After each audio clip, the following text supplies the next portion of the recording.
हम लोग संबंध व फलन के चैप्टर को पढ़ रहे हैं और आगे इससे बढ़ते हुए आज हम लोग संबंध के प्रकार के बारे में एक एक करके पढ़ेंगे। देखिए, सबसे बड़ी बात यह है कि बहुत सारे बच्चे जो है संबंध के जो प्रकार होते हैं उसमें कंफ्यूज रहते हैं। तो आपको कंफ्यूज होने की कोई भी ज़रूरत नहीं है। आपको एकदम आराम से मेरी बातों को सुनना है और समझने की पूरी कोशिश करना है। मैं एक एक करके सारा चीज़ बताऊंगा और एग्जाम्पल दे करके भी बताऊंगा ताकि आपको पूरा कॉन्सेप्ट जो है, आपका पूरा कॉन्सेप्ट ये क्लियर हो जाए। तो चलिए शुरू करते हैं आज हम संबंध के प्रकार से। तो सबसे पहले जो संबंध का जो प्रकार होता है ये हमारा होता है इम्पिटी रिलेशन। तो इम्पिटी रिलेशन क्या होता है, जिसे हम हिंदी में आप लोगों के लिए हम क्या कहते हैं, इसे रिक्त संबंध कहते हैं। तो सबसे पहले हमें क्या पढ़ना है, रिक्त संबंध के बारे में पढ़ना है। और रिक्त संबंध जो आपको कहीं लिखा हुआ मिलेगा, यानी कि इस प्रकार से आपको कोष्ठक बना हुआ रहेगा और उसके अंदर में यदि कुछ भी नहीं लिखा हुआ हो तो आप समझ जाना कि ये जो संबंध है हमारा रिक्त संबंध है। तो हम मानते हैं कि माना कि संबंध R में A = 1 2 3, यानी कि कोई हमारा संबंध में कोई चीज़ दे दिया गया है, यानी कि A = दे दिया गया है 1 2 3, ठीक है। और उसके बाद जो है कह रहा है कि इसको दिखाने के लिए कि AB का संबंध A + B = 10 होगा, यानी कि AB जो है वे A + B = कितना होगा, 10 होगा। देखिए, आपको जो चैप्टर में क्वेश्चन मिलेगा वे आपको इसी प्रकार से लिखा हुआ रहेगा। तो इससे आपको समझने का कोशिश करना है कि ये क्या कह रहा है। यदि आप ये चीज़ समझ जाते हैं और कुछ सिंबल को याद रखते हैं तो बहुत ही ईजी चैप्टर है, कुछ भी नहीं है इसमें। लोग खामोखा टेंशन ले लेते हैं और इसे छोड़ देते हैं। तो चलिए अब आगे चलते हैं।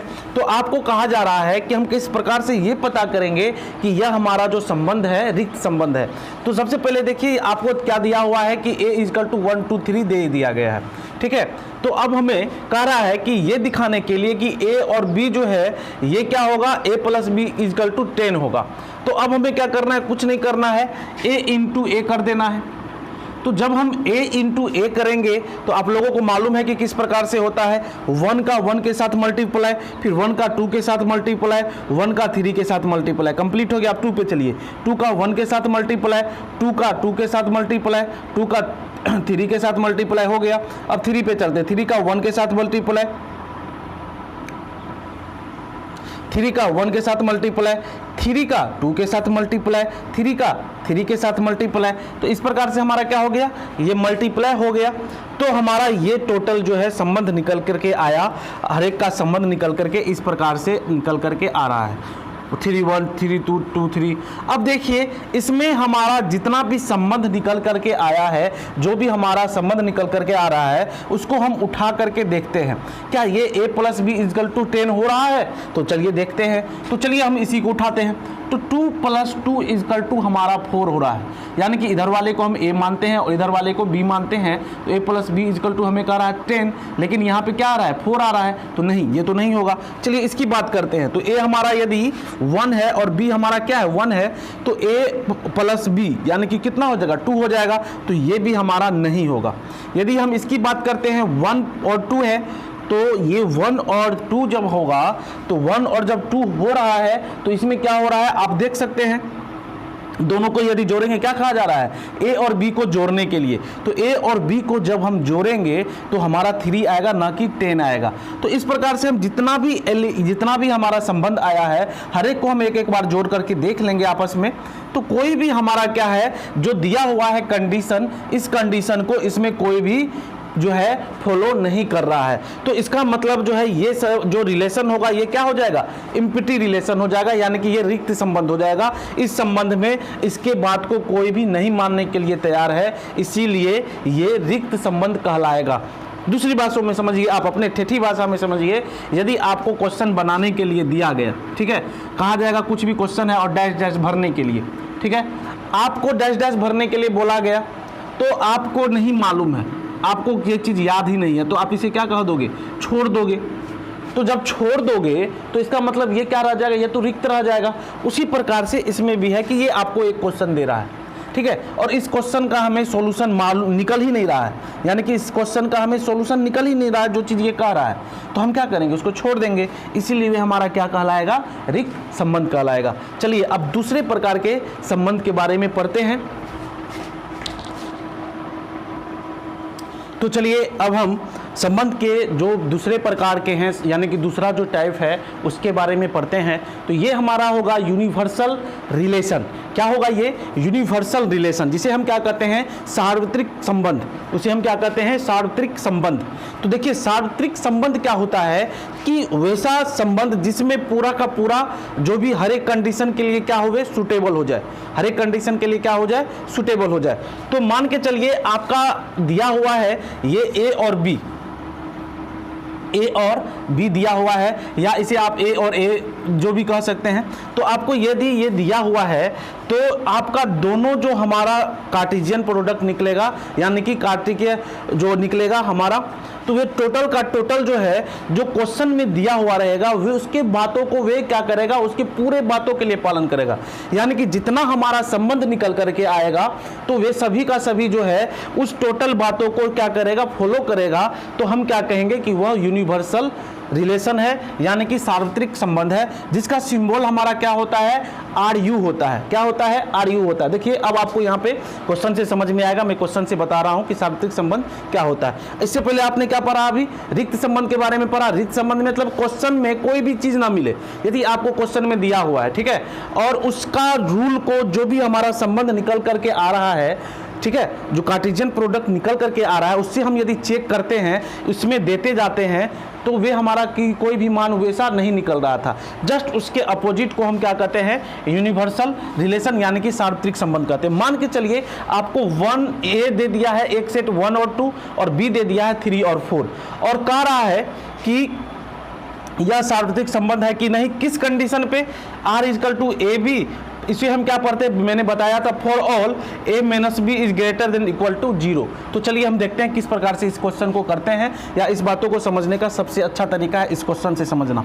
तो देखिए सबसे पहले 1 का 3 के साथ संबंध होगा और 1 का 4 के साथ संबंध होगा।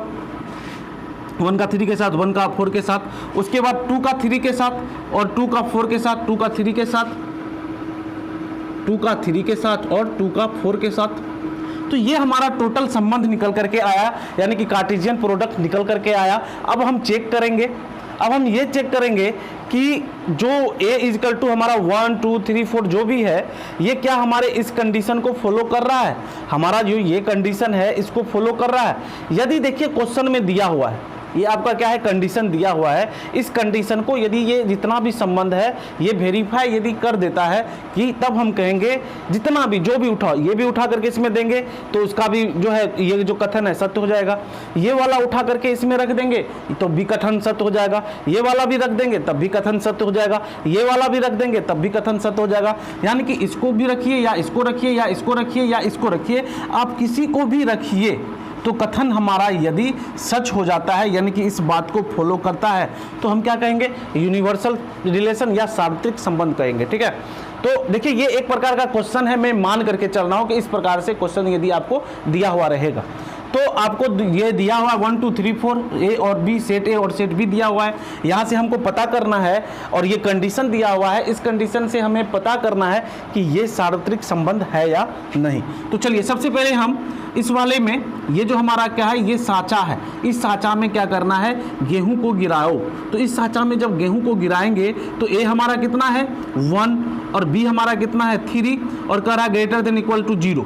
तो देखो ये हमारा हो जाएगा -2 ग्रेटर देन इक्वल टू 0, और मोड के अंदर में कोई चीज़ यदि रहता है तो वे प्लस हो जाता है, तो ग्रेटर देन इक्वल टू 0। इस कंडीशन को ये क्या कर दिया? फॉलो कर लिया। अब दूसरे वाले की बात करते हैं, तो दूसरे वाले की बात करते हैं तो आपको मालूम है 1 - 4 is greater than equal to 0, तो -3 is greater than equal to 0, तो यहाँ से क्या हो जाएगा? 3 इज ग्रेटर देन 0। इस कंडीशन को भी फॉलो कर रहा है। उसके बाद तीसरी की बात करते हैं तो 2 - 3 इज ग्रेटर देन 0, यानी कि -1 इज ग्रेटर देन 0, यानी कि यहाँ से क्या हो जाएगा? 1 इज ग्रेटर देन 0। इस कंडीशन को भी फॉलो कर रहा है। अब तीसरा वाला देखते हैं, तो तीसरा वाला हम क्या कहेंगे? 2 और 4 है। जब 2 और 4 है तो 2 - 4 is greater than equal to 0। देखो इस वाले साँचे में हमने क्या किया? रखा है। ठीक है, तो 2 - 4 is greater than equal to 0 कह रहा है। अब हम क्या करेंगे? -2 is greater than equal to 0, यानी कि 2 is greater than equal to 0, यानी कि ये वाला भी इस मशीन में, इस साँचे में बैठ करके उसका काम पूरा कर दे रहा है, इसके नियम को पालन कर रहा है। समझ रहे हैं ना कि जिसको भी जो हमारा सेट दिया हुआ है, फिर से सुनिए, जो हमारा सेट दिया हुआ है उस सेट का हम कार्टेशियन प्रोडक्ट करेंगे तो हमारा क्या निकलेगा, हर अलग अलग प्रकार का संबंध निकलेगा। ये मैंने आपको बताया था, जब कार्टेशियन प्रोडक्ट करते हैं तो उससे हमारा अलग अलग प्रकार का संबंध निकलता है। उसके बाद आपको दिया हुआ है कि R is equal to A B for all mod A minus B is greater than equal to 0। क्या इस कंडीशन के लिए ये सार्वत्रिक संबंध होगा? तो हमें क्या करना है, एक एक करके उठा करके इसमें रखते जाना है। तो मैंने इसको उठाया, इसको भी, इसको भी, इसको भी, तो सारे कंडीशन में ये 0 से क्या था, ये सारा जो सारा था 0 से क्या था, बड़ा था, और सारा कंडीशन इसमें पास हो गया। सब बच्चे आकर के इसमें पास हो गए। जब सारा का सारा पास हो जाएगा तो उसे हम क्या कहेंगे, सार्वत्रिक संबंध कहेंगे। चलिए अब आगे चलते हैं। मुझे पूरा यकीन है कि आप लोग पूरी बातों को समझ रहे होंगे। तो चलिए अब आगे दूसरे जो है टाइप को पढ़ते हैं। तो चलिए अब जो तीसरा प्रकार है हमारा, उसे हम क्या कहते हैं, तादात्मक संबंध, यानी कि आइडेंटिटी रिलेशन। आइडेंटिटी रिलेशन क्या कहते हैं इसे, तादात्मक संबंध यानी कि आइडेंटिटी रिलेशन।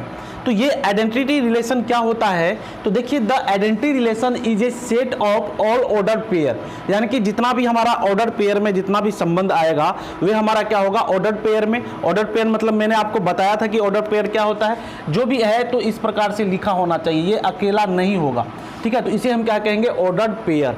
ये जब अकेला रहेगा तो इसे हम ऑर्डर पेयर नहीं कहेंगे। तो हमारा जितना भी चीज़ है वे लिखा होना चाहिए ऑर्डर पेयर में। उसके बाद जो है A and B belongs to A into N such that A is equal to B। तो देखिए इसको सब सिंपल समझने की सिंपल इसका समझने का तरीका है। जैसे मान के चलिए आपका बहुत सारा रिलेशन निकल करके आया, एक हम देते हैं मान के 2 और 3, ठीक है। A इक्वल टू हम कहते हैं, बात करते हैं 2 और 3 की, 2 और 3 की, ये जो हमारा सेट है 2 और 3 की, और कह रहा है कि इससे हमको ये निकालना है कि इसमें आइडेंटिटी रिलेशन कौन कौन सा होगा, तादात्मक संबंध कौन कौन सा होगा। तो हम क्या करेंगे, A इंटू A करेंगे तो क्या हो जाएगा हमारा 2 3 इंटू 2 3। तो यहाँ से क्या आ जाएगा, तो देखिए 2 इंटू 2 क्या हो जाएगा, 2 2, फिर 2 3, उसके बाद 3 2, उसके बाद 3 3। तो हम लिखेंगे तो ये हमारा क्या हो जाएगा 2 2, उसके बाद क्या हो जाएगा 2 3, उसके बाद क्या हो जाएगा 3 2, उसके बाद क्या हो जाएगा 3 3। तो ये हमारा, तो सबसे पहले जो है हमने कार्टेशियन प्रोडक्ट लिख लिया। उसके बाद कह रहा है कि इसमें बताओ कि इसमें कौन कौन जो है आपका तादात्मक संबंध है, इसमें कौन किसमें तादात्मक संबंध है। तो देखिए सबसे पहले ये हमारा क्या है 2 2 हो जाएगा, और कौन हो जाएगा 3 3 हो जाएगा। यानी कि खुद जो है ये एक दूसरे का क्या होगा, जो इमेज होगा। तो कहने का मतलब कि A इजकल टू क्या होगा, A इजकल टू B होगा। तब हम कहेंगे कि ये हमारा जो है तादात्मक संबंध है, यानी कि जो हमारा संबंध निकल करके आएगा वे इस प्रकार निकल के आना चाहिए। यानी कि यहाँ पे यदि 1 होगा A तो B भी 1 होना चाहिए, यदि A क्या हो 2 हो तो B भी 2 होना चाहिए, 3 यानी कि A 3 हो तो B भी 3 होना चाहिए। यदि यहाँ पे जो चीज़ है ये भी वही वहाँ पे वही चीज़ होना चाहिए। यानी कि जो प्री इमेज में होगा वही चीज़ जब इमेज में होगा तो उसे हम क्या कहेंगे, तादात्मक संबंध कहेंगे या आइडेंटिटी रिलेशन कहेंगे। इसका सिंबल आपका क्या होता है, IA होता है, आपको याद रखना है। क्वेश्चन जब बताऊंगा तो और अच्छे तरीके से बताऊंगा और समझ में आएगा। तो सीधा बात है, तादात्मक संबंध मतलब कि जितना भी संबंध हमारा है सेम टू सेम आएगा, A इक्वल टू B आएगा, सीधे याद रखना है। क्या होगा, तादात्मक मतलब ऐना, तादात्मक मतलब ऐना, यानी कि मेरा चेहरा उधर भी मेरा ही चेहरा नजर आएगा।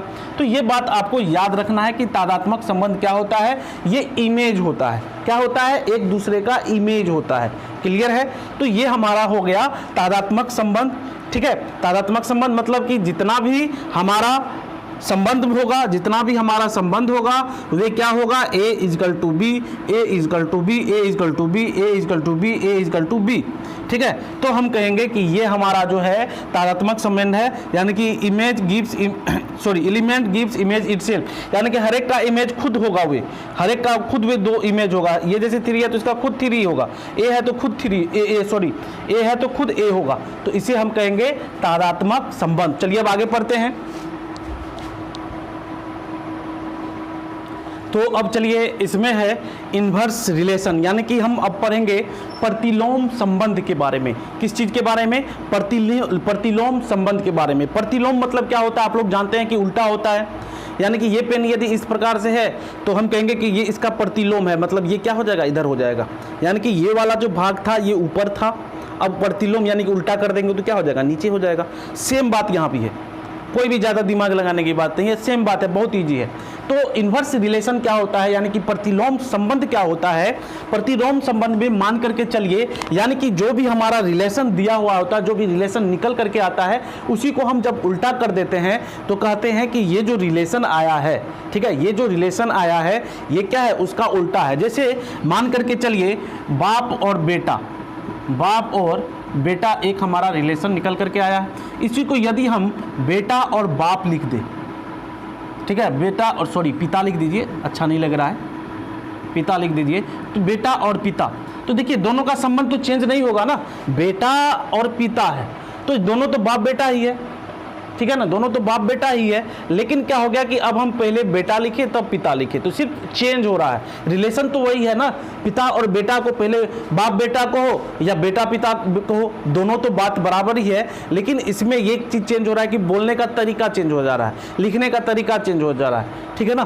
तो ये क्या हो गया? इसी को हम क्या कहते हैं? इन्वर्स रिलेशन कहते हैं, यानी कि प्रतिलोम संबंध कहते हैं। जैसे हमारा 3 और 2 है और इसको हम यदि 2 और 3 लिखेंगे तो ये क्या हो गया? इसका प्रतिलोम हो गया, ठीक है। तो इसे हम आर इन्वर्स भी कहते हैं। तो देखिए किस प्रकार से और आगे आपको समझ में आ जाएगा। यदि हमारा कोई संबंध a इजकल टू 1 2 3 दिया हुआ है, सेट a इजकल टू 1 2 3 दिया हुआ है और b इजकल टू 4 5 6 दिया हुआ है, यानी कि b इजकल टू कितना दिया हुआ है? 4 5 और 6 दिया हुआ है। अब जब हम इसके कार्टेशियन प्रोडक्ट को करेंगे, यानी कि जब हम a इंटू बी करेंगे तो उसमें से कुछ संबंध को निकाल करके यहाँ पे लिखता हूँ, तो कुछ संबंध हमारे ऐसे निकलेंगे, यानी कि इस दोनों को जब हम कार्टेशियन प्रोडक्ट करेंगे तो 1 4 आएगा, 1 4 आ सकता है, 2 5 आएगा, उसके बाद क्या आएगा आपको? 2 4 आएगा, 3 6 आएगा, 3 5 आएगा, मतलब इसी में से आएगा। तो ये हमारा क्या हो गया कि कुछ संबंध हम निकाल करके इसमें से लिख रहे हैं, और फिर इसको कहा जाएगा कि इसका प्रतिलोम जो संबंध है वे क्या होगा? तो बस कुछ नहीं होगा, सीधी सी बात है। जब प्रतिलोम संबंध की बात करेंगे तो ये 4 वाला इधर हो जाएगा, 1 वाला इधर हो जाएगा, बस चेंज हो जाएगा। 5 वाला इधर चले जाएगा, 2 वाला इधर चले जाएगा, इसमें 4 वाला इधर चले जाएगा और ये इधर चला जाएगा, इसमें इधर चले जाएगा और ये इधर चला जाएगा, इसमें इधर चला जाएगा और ये इधर चला जाएगा, बस उल्टा हो जाएगा, पोजीशन चेंज हो जाएगा, ठीक है ना, और कुछ भी नहीं होगा। तो जब हमारा इस प्रकार से होगा तो हम क्या कहेंगे? ये हमारा प्रतिलोम संबंध है, ठीक है, ये हमारा क्या है? प्रतिलोम संबंध है। तो R is equal to A B, ये जब हम प्रतिलोम कहेंगे तो क्या हो जाएगा? आर इनवर्स बी ए, ठीक है। प्रतिलोम संबंध मतलब इस दोनों का पोजीशन चेंज हो गया, यानी कि 1 2 और ये हमारा 2 1 हो गया, तो इसी को हम प्रतिलोम संबंध कहते हैं। तो प्रतिलोम संबंध का जो है ये जो होता है इस प्रकार से होता है, R-1 is equal to B A for all A B universe R, यानी कि बी ए का सभी के साथ संबंध है, ए बी का, ठीक है, सभी का संबंध है ए का, ठीक है। तो यही हमारा क्या होता है? प्रतिलोम संबंध होता है। बहुत ईजी है, इसमें ज़्यादा दिमाग लगाने की जरूरत नहीं है। मैं आपको 1-2 क्वेश्चन करवाऊंगा, एग्जाम्पल करवाऊंगा, उसमें बोलूंगा कि आप खोजो इसमें से कौन सा प्रतिलोम है, इसमें से कौन सा इन्वर्स है, कौन सा ट्रांजिस्टिव है, यानी कि कौन सा प्रतिलोम है, कौन सा आइडेंटिटी है। आइडेंटिटी मतलब जो भी चीज़ है आपको ये खोजना होगा। तो चलिए अब आगे चलते हैं और कुछ चीज़ों को पढ़ते हैं, और सारे प्रकार के टाइप हैं, यानी कि 6-7 प्रकार के हैं। तो शुरू करते हैं। और तो चलिए अब जो 5वां प्रकार का है उसके बारे में थोड़ा सा जान लेते हैं। तो जो आपका 5वां प्रकार है ये है आपका रिफ्लेक्सिव रिलेशन। क्या है ये आपका? Reflexive relation. तो रिफ्लेक्सिव रिलेशन क्या होता है? रिफ्लेक्सिव रिलेशन मतलब कि इसे हम कहते हैं स्वतुल्य संबंध। स्वतुल्य संबंध मतलब कि जो भी संबंध है वे अपने के साथ है। जैसे हम 3 हैं तो वे भी क्या है? 3 है। तो मान करके चलिए आपको सेट ए दे दिया गया, ठीक है, इसका हम कार्टेशियन गुणन करेंगे या कार्टेशियन प्रोडक्ट भी इसे इंग्लिश में कहते हैं, हम करेंगे तो हमारा बहुत सारा क्या निकल करके आएगा? इस प्रकार से निकल करके आएगा कार्टेशियन प्रोडक्ट, यानी कार्टेशियन गुणन। कार्तीय गुणन जो है इस प्रकार से हमारा निकल करके आएगा। और कहा जा रहा है कि जो हमारा रिफ्लेक्सिव रिलेशन होगा वे कब होगा, जब ए और ए निकल करके आएगा for every A is belongs to A, यानी कि इसमें जितना भी निकल करके आया है, हमने जो कार्टेशियन प्रोडक्ट किया है, अच्छे से समझिए, हमने जो कार्टेशियन प्रोडक्ट किया है इसमें से निकाल करके लिखना क्या है, जितना भी खुद का, यानी कि ए और ए, यह हमारा क्या है, ये 1 है तो ये 1 है, तो हम ए और ए कह सकते हैं, ए और बी हमारा बराबर है, यानी कि ए इक्वल टू ए कह सकते हैं। यहाँ पे चलिए तो और चलते हैं, 2 यहाँ पे भी कह सकते हैं, उसके बाद यहाँ भी कह सकते हैं, यहाँ भी कह सकते हैं। तो कहेगा कि आप इस वाले में से रिफ्लेक्टिव रिलेशन लिखिए या स्वतुल्य संबंध लिखिए। तो हम किस प्रकार से लिखेंगे, तो स्वतुल्य संबंध जब हम लिखेंगे तो हम यदि लिखें 1 1, उसके बाद 2 2 और 3 3, कहेंगे कि ये हमने लिख दिया, ये हमारा भैया स्वतुल्य संबंध हो गया। नहीं, ये लिखना गलत है, ये लिखना गलत है। क्या कह रहा है, सो देखिए, कह रहा है कि ए और ए होगा for every A is belongs to A, यानी कि इसमें जितना भी संबंध है, जितना भी संबंध है इस प्रकार का, उस सभी को लिखना पड़ेगा। एक दो चीज एक्स्ट्रा आ भी जाए तो हम कहेंगे कि ये है, यानी कि एक दो एक्स्ट्रा चीज भी आ जाएगा तब भी हम क्या कहेंगे कि यह स्वतुल्य संबंध है। यदि एक्स्ट्रा आ जाता है तब भी कहेंगे, लेकिन यदि छोड़ देते हैं, जैसे हमने यहाँ पे क्या किया, 4 4 को छोड़ दिया, तो जब हम छोड़ देंगे तो कहेंगे कि नहीं, ये स्वतुल्य संबंध नहीं है, ये हमारा स्वतुल्य संबंध नहीं हुआ। ठीक है, तो स्वतुल्य संबंध होने के लिए क्या होता है, तो स्वतुल्य संबंध होने के लिए जो है आपको क्या होना चाहिए, सभी को लिखना पड़ेगा, 1 1, 2 2, 3 3, उसके बाद 4 4। अब इसमें से एक दो चीज और लिखा भी रहे, एक दो चीज जैसे 2 4 भी लिखा हुआ है, तो भी हमारा ये क्या होगा, तो भी ये स्वतुल्य संबंध होगा। यानी कि कम से कम जितना ये जोड़ा आपका उसमें है वे तो लिखा ही होना चाहिए। ठीक है ना, और एक्स्ट्रा कुछ हो भी जाता है तो कोई हमको दिक्कत नहीं है, तब भी हम कहेंगे कि हाँ भैया ये हमारा स्वतुल्य संबंध है। फिर से सुन लिए कि यदि हमारा आपको कोई सेट दिया हुआ है तो हमको कह रहा है कि इसमें हम क्या करेंगे, कार्टेशियन प्रोडक्ट करेंगे, तो इस प्रकार से निकल करके आपको कार्टेशियन प्रोडक्ट आएगा। और कहेगा कि इसमें से ये बताइए कि स्वतुल्य संबंध कौन है, स्वतुल्य संबंध लिखिए इससे निकाल करके। तो हम क्या करेंगे, लिख दिए 1 1 2 2 3 3, आपने बोला था कि जोड़ा लगा दो तो हो जाएगा, तो मैंने लगा दिया, लेकिन ये लिखना गलत है। क्यों गलत है, कि इसमें जितना भी जोड़ा है उस सभी को तो लिखना ही पड़ेगा। यानी कि 1 1 2 2 3 3 हमने यहाँ पे 4 4 नहीं लिखा था, इसलिए गलत हो गया। अब हमने यहाँ पे से 4 4 भी लिख दिया तो ये हमारा सही हो गया। एक्स्ट्रा इसमें 2 3 जो भी आ जाए, 2 4 भी आ जाए या आपको 3 2 भी आ जाए, कुछ भी आ जाए और, तो वे कोई बात नहीं है, इसके लिए अप्लाई है, लेकिन कम से कम ये चीज होना चाहिए, तब हम क्या कहेंगे, तब ये हमारा स्वतुल्य संबंध होगा। ठीक है, तो यही आपका होता है स्वतुल्य संबंध। इसके बाद जो है एक और मैं पढ़ाता हूँ, उसके बाद एक क्वेश्चन कराता हूँ और आपको पूरा का पूरा चेक करना है कि आपको देखना है कि मैं जितना चीज़ पढ़ा रहा हूँ आपके दिमाग में कितना चीज़ है। चलिए चलते हैं तब आगे। चलिए, तो अब हम सिमेट्रिक रिलेशन यानी कि सममित संबंध के बारे में पढ़ेंगे कि हमारा जो है ये सममित संबंध क्या होता है। तो देखिए, सममित संबंध क्या होता है कि जो भी हमारा संबंध है लिखा हुआ, तो वे क्या होगा कि उसके अंदर में ये आपका संबंध लिखा हुआ है।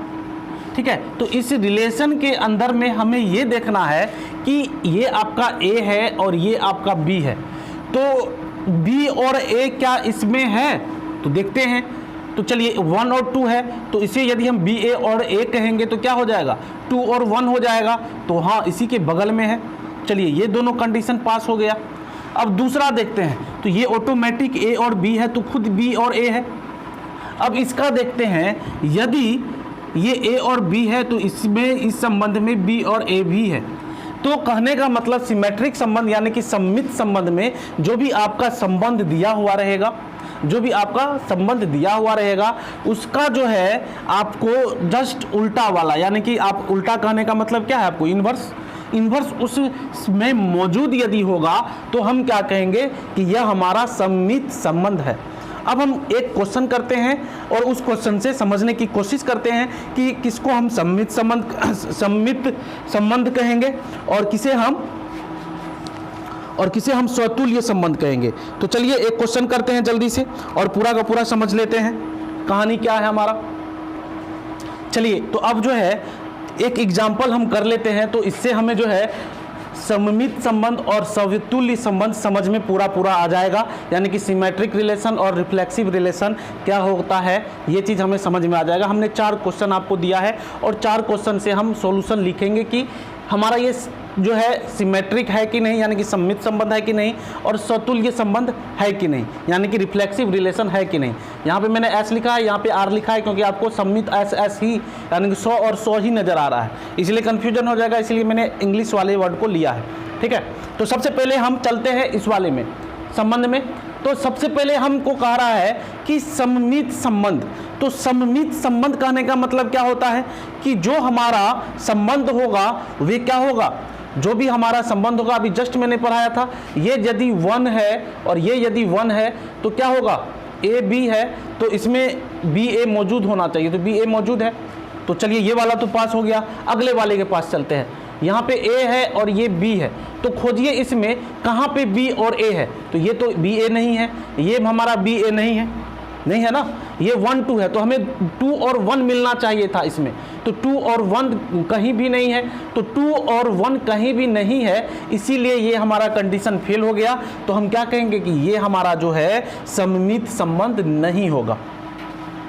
ठीक है, मैंने क्या बताया कि बी ए और ए बी दोनों मौजूद होना चाहिए उसमें, उस संबंध में, उसमें पूरा का पूरा मौजूद होना चाहिए। तो यहाँ पे तो सिर्फ एक ही है, 1 2 है, तो 2 1 कहीं भी नहीं है, तो इसीलिए हमारा क्या हो जाएगा, सममित संबंध नहीं होगा। अब चलिए हम स्वतुल्य संबंध की बात करते हैं। तो स्वतुल्य मतलब 1 1 होता या 2 2 होता या 3 3 होता या 4 4 होता, तब ये हमारा स्वतुल्य संबंध होता, लेकिन इसमें नहीं है, इसीलिए इसमें हम कट कर देंगे। अब दूसरे वाले पे चलते हैं, सॉरी इसको यहाँ पे लिख देते हैं, ये पहले वाला क्वेश्चन है, तो पहला वाला आपका इस प्रकार से आ गया। चलिए दूसरे वाले में चलते हैं। तो दूसरे वाले में सबसे पहले हम सममित संबंध देखेंगे। तो सममित के लिए हमने क्या बताया था, 1 1, तो 1 1 तो पास हो गया। चलिए 1 2, तो अब हमें खोजना है कि 2 1 है, तो अब देखिए 1 1 तो इसमें है, अब 1 2 तो इसका जस्ट उल्टा क्या हो जाएगा, 2 1 हो जाएगा। तो 2 1 है, हाँ 2 1 यहाँ पे है। उसके बाद जो है आपका 2 2, तो 2 2 जो है खुद 2 2 का उल्टा है, यानी कि ये खुद उल्टा है, ए बी खुद बी ए है। यहाँ पे 3 3 खुद ए बी जो है बी ए है, तो ये भी कंडीशन पास है, ये भी कंडीशन पास है, ये भी पास है और ये भी पास है। तो इसका मतलब ये वाला जो संबंध होगा हमारा क्या हो जाएगा, ये सममित हो जाएगा। अब देखते हैं कि क्या ये रिफ्लेक्सिव होगा। तो रिफ्लेक्सिव के लिए मैंने क्या बोला था, रिफ्लेक्सिव के लिए मैंने क्या बोला था, याद करो, मैंने बोला था कि आपका जो संबंध है, ठीक है, आपका जो संबंध है वे पूरा का पूरा होना चाहिए। और आपको जो एक बात और, a = 1 2 3 4 होगा, ठीक है, ये 4 होगा। तो सबसे पहली बात कि देखो इसमें 1 1 भी है, 2 2 भी है, और मैंने आपको इस स्वतुल्य संबंध में एक बात और समझाया था कि स्वतुल्य संबंध में क्या होता है कि जो हमारा इमेज है, ये दोनों इमेज है, उसके अलावा यदि कोई आता है तब पर भी ये हमारा क्या हो जाएगा, तब पर भी ये हमारा स्वतुल्य संबंध हो जाएगा। लेकिन कम से कम ये यदि 1 2 3 4 तक था तो 4 तक आना क्या है, कंपलसरी है। तो देखिए यहाँ पे 1 1 है, ठीक है, पास है, 2 2 है, पास है, इस दोनों भाई साहब से हमें कोई दिक्कत नहीं है, 3 3 भी है तो चलो पास है। लेकिन आपका 4 और 4 नहीं है, 4 और 4 नहीं है। हमने क्या बताया था, ये सेट हमारा a = ये दिया हुआ है, ठीक है, उसी का ये कार्टेशियन प्रोडक्ट है। कुछ चीज़ों को मैंने उठा करके इसको समझाने की कोशिश कर रहा हूँ। तो ये 4 और 4 जो है तो इसमें तो नहीं है, तो इसीलिए ये हमारा स्वतुल्य संबंध नहीं होगा। मैंने बताया था स्वतुल्य संबंध के लिए क्या होना चाहिए था, स्वतुल्य संबंध के लिए जो है आपका जो सेट में दिया हुआ है, ठीक है, वे टोटल का जोड़ा होना चाहिए कम से कम। तो 1 का जोड़ा है, 2 का जोड़ा है, 3 का जोड़ा है, 4 का नहीं है, तो नहीं होगा, तो ये स्वतुल्य नहीं होगा। अब चलिए आगे चलते हैं तीसरे नंबर में। तो तीसरे नंबर में सबसे पहले हम क्या करेंगे, देखेंगे 1 का 1 मिल गया, 1 2 तो 2 1 खोजो, तो चलो यहाँ से ये दोनों है मिल गया, तो ये दोनों भी मिल गया। अब चलिए 2 2 तो खुद अपने आप का है, 3 3 हमारा क्या है, 3 3 जो है हमारा, ये आपका 3 3 जो है ये तो खुद है। अब 2 3, तो 2 3 जो हमारा है, तो 3 2 क्या इसमें है, तो देखो इसमें 3 2 कहीं भी नहीं है। तो यहाँ पे आकर के हम क्या गए, अटक।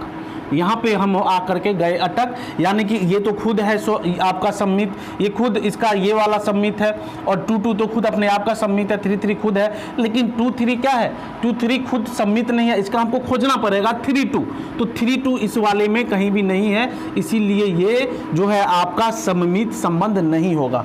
चलिए अब हम बात करते हैं किस चीज़ की, तो अब हम बात करते हैं आपकी रिफ्लेक्सिव यानी कि स्वतुल्य संबंध की। तो स्वतुल्य संबंध में पहली बात 1 1 आ गया, चलो 2 2 आ गया, चलो 3 3 हो गया, चलो, लेकिन यहाँ पे कितना है 4 है, तो संबंध 4 4 तक लेना था, लेकिन 4 4 तक नहीं है, इसीलिए ये भी हमारा नहीं होगा। अब अगला चलिए, अब इसमें देखते हैं, इसमें देखिए 1 1 है, 2 2 है, 3 3 है, 4 4 है, यानी कि ये सारा चीज़ है, सारा चीज़ का जोड़ा लगा हुआ है। सबसे पहले हम कह देंगे ये रिफ्लेक्सिव है ना, सबका जोड़ा है, सबका जोड़ा है तो रिफ्लेक्सिव है। सेकंड बात, क्या ये सममित है, तो सममित होने के लिए देखो 1 1 यानी कि A is equal to B, B equal to B, B equal to A, ये तो पास हो गया, ये 2 और 2 यानी कि इसको उल्टा करो तो ये भी पास हो गया, 3 3 3 3 ये भी पास हो गया, 4 4 4 4 ये भी पास हो गया, तो इसमें सारा का सारा चीज़ है, इसीलिए ये हमारा क्या हो जाएगा, ये हमारा सममित संबंध हो जाएगा। आपको अच्छे से समझ में आ गया होगा, ठीक है। वीडियो आपका जब लाइव खत्म हो जाएगा तो आपको जो चीज़ समझ में नहीं आ रहा तो एक बार वीडियो को फिर से ज़रूर देखिएगा, पूरा समझ में आ जाएगा। चलिए अब आगे चलते हैं। तो दोस्तों आपका लगभग जो है कंप्लीट हो चुका है संबंध के प्रकार, सिर्फ 2 और हम पढ़ेंगे तो कंप्लीट हो जाएगा। अगले वीडियो लेक्चर में आपको जो है मैं क्वेश्चन आंसर भी बताऊंगा, कम से कम 8-10, और जो 2 थ्योरी बचा हुआ है वे भी मैं बताऊंगा, और कुछ 1-2 एग्जाम्पल भी बताऊंगा, और उसके बाद आपका कल से परसों तक में ये चैप्टर कंप्लीट हो जाएगा। उसके बाद हम लोग पढ़ेंगे फंक्शन के बारे में, एक एक करके सीरियली वाइज आपका पूरा का पूरा कोर्स हो जाएगा, ठीक है। तो चलिए जल्दी से, यदि नए हैं तो चैनल को सब्सक्राइब कर लीजिए।